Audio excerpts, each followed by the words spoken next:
keynote speech here, and we'll get into the challenge of converting all these technological ideas into industry and adoption worldwide. So I'm happy to introduce the next speaker, Dr. Graham Rong. He's the Director of Corporate Relations at MIT, so he's in charge of promoting and managing interactions between research here at MIT and companies worldwide.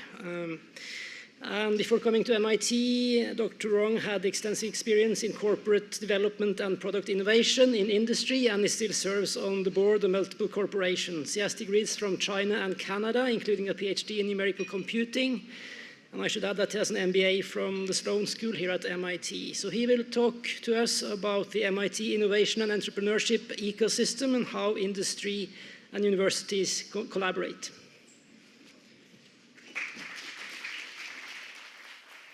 Thank you very much for the introduction.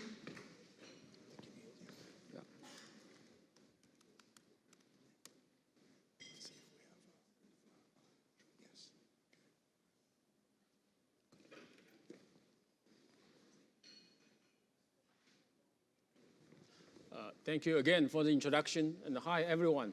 I noticed the one thing, which is this conference is different from lots of other conferences. Do you know what it is?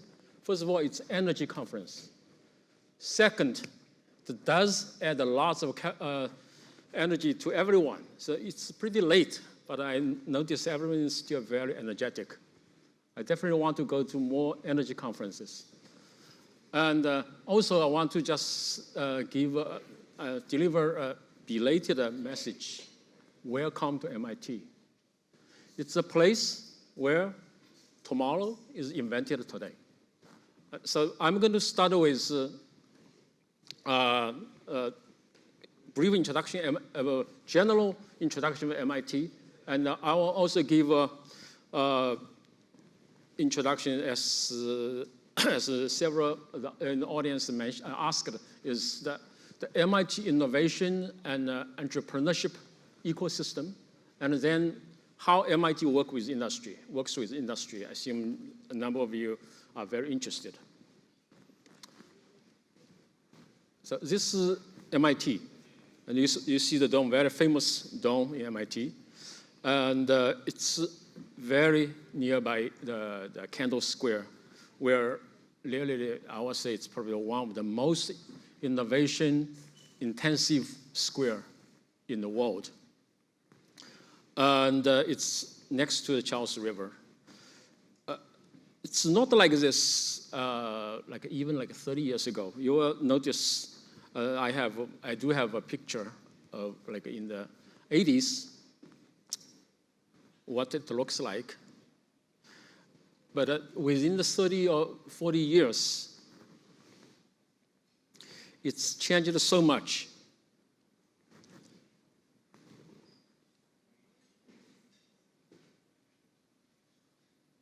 So this is in the 80s, early 80s, and this is in the 2017. Huge difference in this same piece of space, and I can tell you, in 5 years, if we come back to Kendall Square, it will be completely different. And when we talk about the ecosystem, just in Kendall Square, that's where MIT is. You can see there are so many research centers of many of the most innovative companies in the world.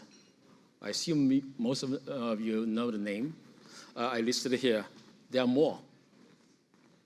And also you can see there, including MIT here, and all the MIT centers or initiatives here too.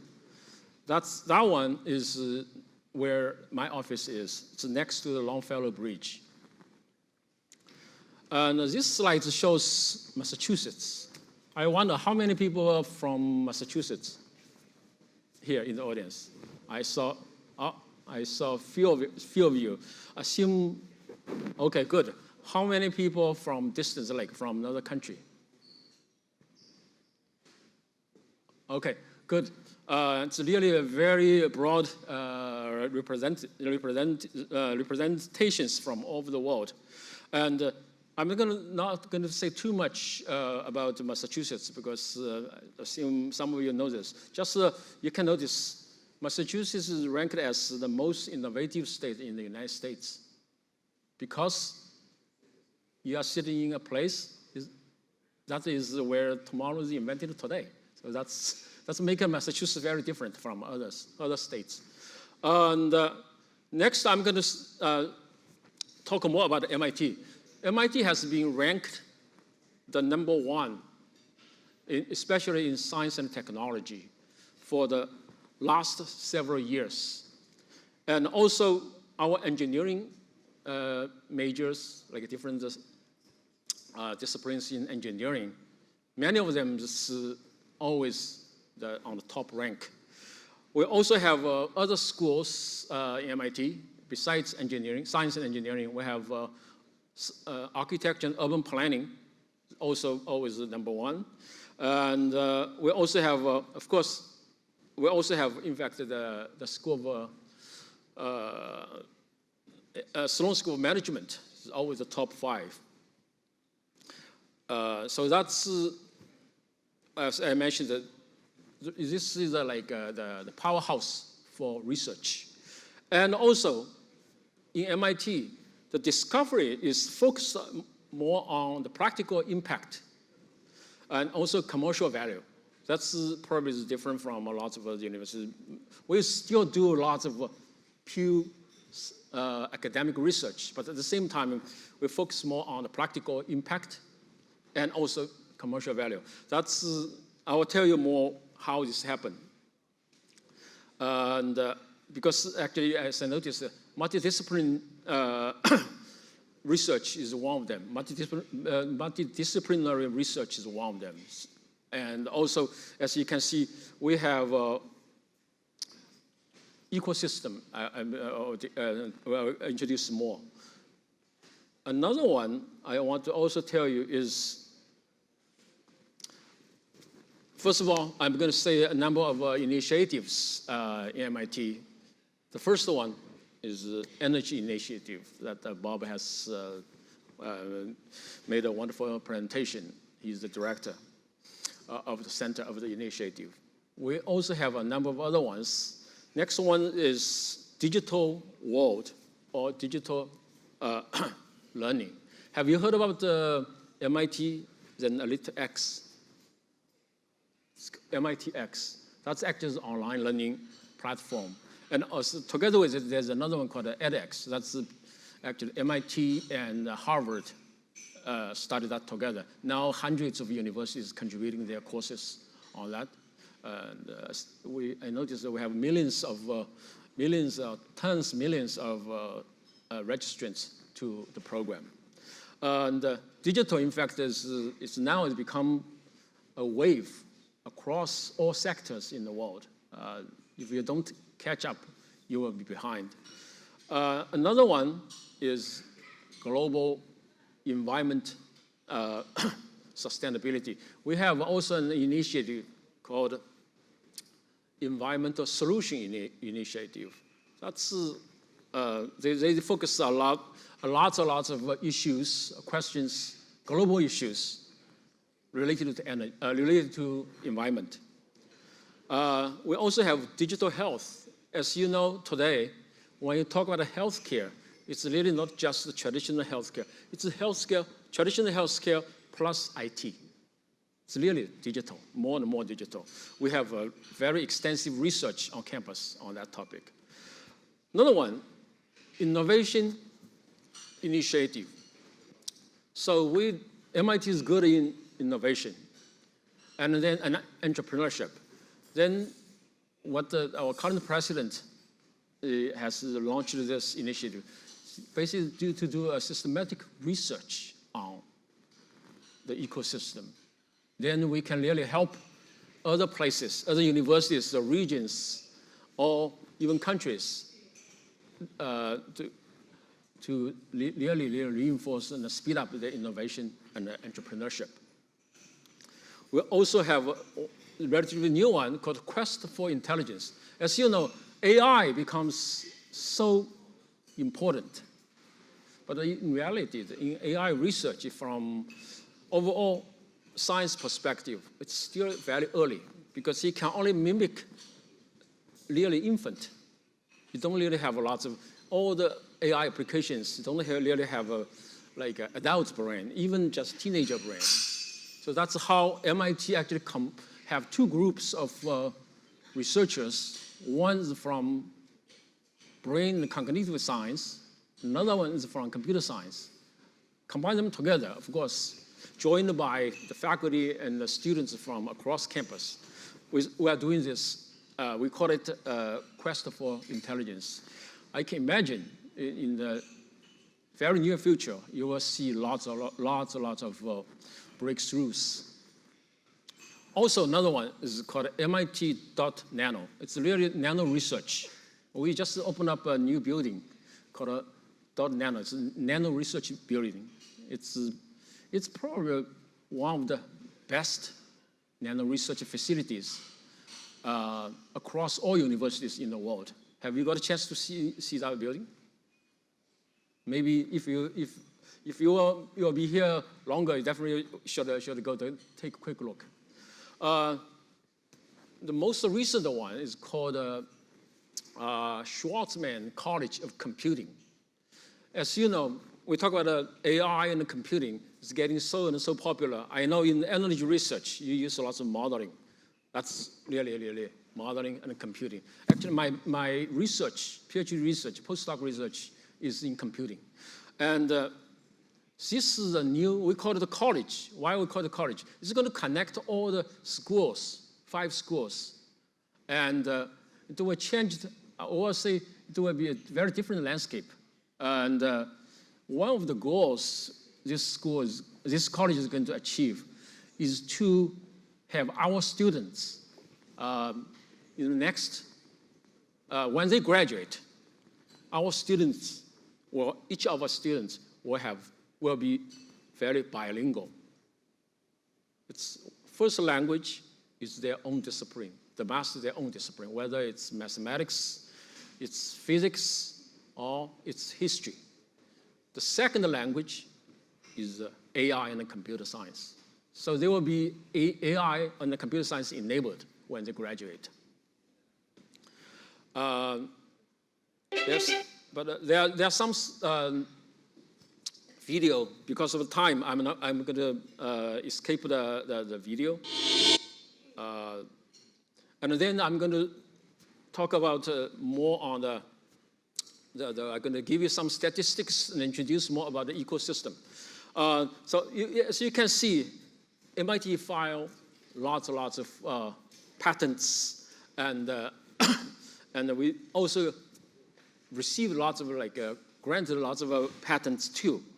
At the same time, we also got lots of funding from industry. Although most of the funding is still from federal government, we received 20% of research funding from industry. That's very high. The percentage is very high across all universities. And also, why MIT? There are some key points I want to share. One of them is, as I mentioned earlier, we really want to do the real impact, water impact. And the second one, we want to, as I mentioned earlier, we run this as a multidisciplinary culture. Third one is thinking is out of the box. And then our students actually start to do the startups or entrepreneurship very early. Some of them actually really start there early once they come to MIT. And then another one is the ecosystem. MIT served as really the center, center node in this kind of vibrant environment of innovation, and innovation, especially the commercialization. As you can see in this on the right side, We have lots of startups from MIT faculty, students, alumni, of course, and the staff. And this one has a number, some of the numbers.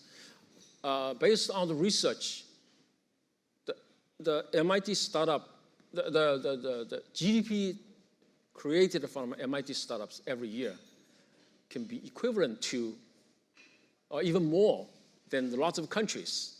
I was told the last time is ranked number 10th among all the economic entities. We have so many courses on campus about innovation and entrepreneurship. This is like an ecosystem on campus. There are so many centers, labs, and systems to cultivate and support students and faculty for their innovation and entrepreneurship on campus. Here, I think I want to just share some concept in MIT. We define technology in 3 different categories. One is just called the regular technology, like everybody does. Second one is hard technology, really require lots of research, in-depth research. And then once you get results, normally it can be a breakthrough. Third one is, we call it tough technology. As Bob actually mentioned earlier, there are some technology that requires 15 or 30 years, even longer, to commercialize that piece of technology. Then normal VCs don't invest. They usually like to have the return at least, at the longest, 7 years. If it's 30 years, they won't do it. For example, this example actually Bob introduced earlier, so I'm not going to repeat this. There's a company called Commonwealth Fusion System. They're doing this research, nuclear fusion. It will take a long time to make it commercially available. But this is a type of technology. We call it the tough technology. And to help that, MIT actually started, we invested in this we call it MIT engine. It's separate from MIT itself, but it runs both the investment and incubation of for this kind of tough technologies, like the startups in this tough technology. I can imagine you can see wonderful outcome in the years. Now, next I'm going to introduce the general ecosystem on campus and across around the campus. So how we see this, because if you can see, I know you can't see this very clearly what they are, but we have lots of other entities around the campus. For instance, other universities, and also R&D, corporate R&D centers, as I mentioned earlier, and the state and local government initiatives, and others. I'm not going to go through all of them. All this made the MIT, especially innovation and entrepreneurship, possible. Another picture shows the Cambridge. You can't see this very clear. Different color actually means different industry sectors. There are so many. This one's a little bit process from innovation, from invention to commercialization. This is the process. I will go very quickly to see how it works, and then how all the different entities on campus is involved. These actually different offices and centers support the innovation, especially entrepreneurship ecosystem. I will not get too deep into this because of the time. Now I will show you a video about an office that supports really the collaborations between the MIT research and industry. MIT is one of the world's preeminent research universities, dedicated to advancing knowledge and educating students in science, technology, and other areas of scholarship that will best serve the nation and the world.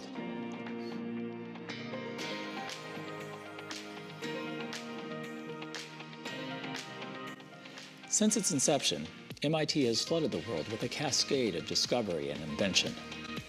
The campus in Cambridge, Massachusetts, is populated by inventors and pioneers, visionaries and searchers, revolutionaries and founders, all united by one mission: to work wisely, creatively, and effectively for the betterment of mankind.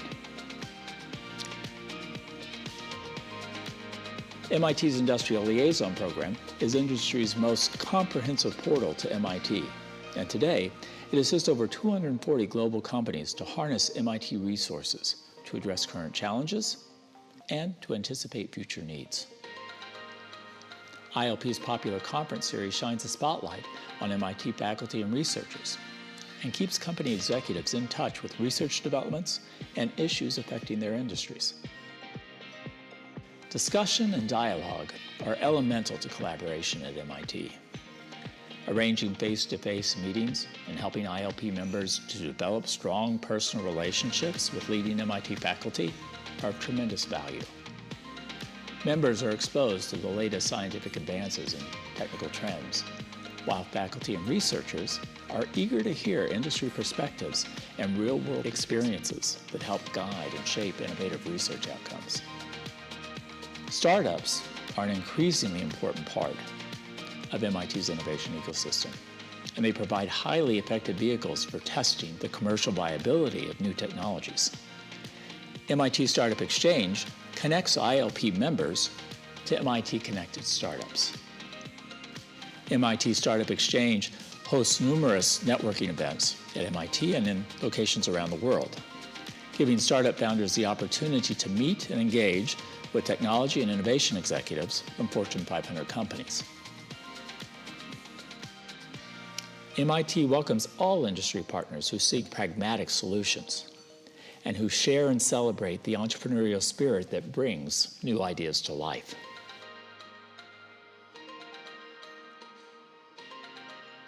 Together, MIT and industry can make great progress in creating new knowledge, in shaping new leaders, and in bringing important new technologies to market.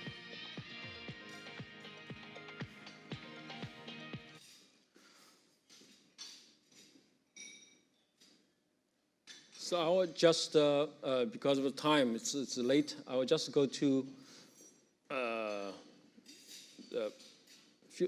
this will probably just spend a little time.